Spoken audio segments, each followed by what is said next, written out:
How to implement reliable backup verification strategies using built-in tools. Most MSPs and IT teams assume that if a backup job completes successfully, the data is safe. But in reality, backups become corrupted at any point in the backup lifecycle.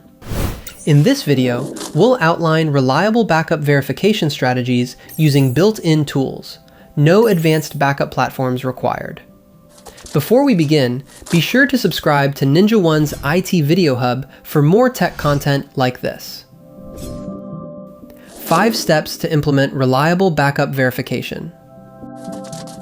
Log and metadata validation checks. MSPs and internal IT teams already rely on logs to enforce SLAs, so backup verification should be no different.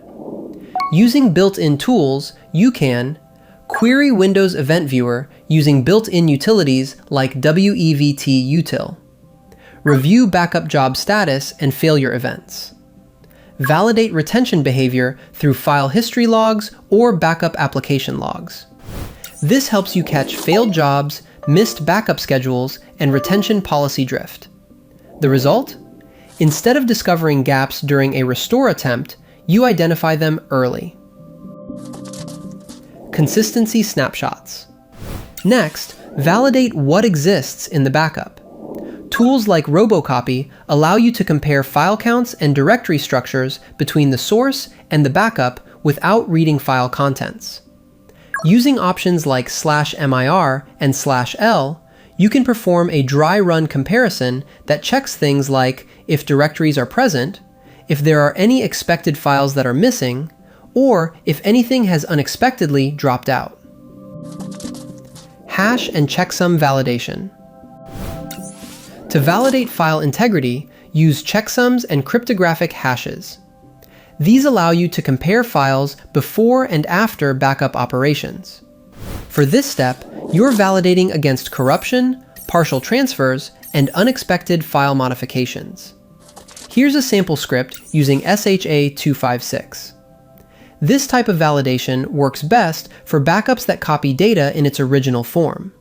For encrypted, compressed, or proprietary backup formats, direct hash comparison may not be practical. Sample restore testing. Regularly restoring representative subsets of data into a safe location validates that backup data is usable and that recovery workflows function as expected. You can also check to see if permission, dependencies, and application consistency remain intact after recovery. For example, scheduling a partial restore with wbadmin start recovery on a Windows Server environment confirms that backups are functional.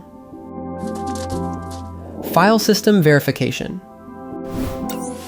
File system utilities like chkdsk on Windows, fsck on Linux, help detect bad sectors, logical file system errors, volume level issues. This type of verification is critical because a damaged source disk can back up corrupted data. Additionally, a failing backup repository can corrupt otherwise healthy backups.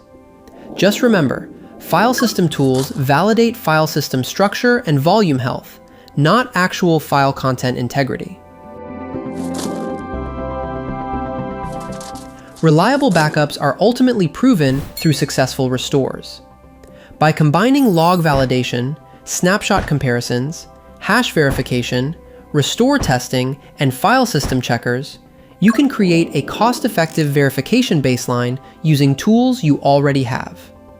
For more information, check out our official blog post on how to implement reliable backup verification using built-in Windows tools, linked in the description below.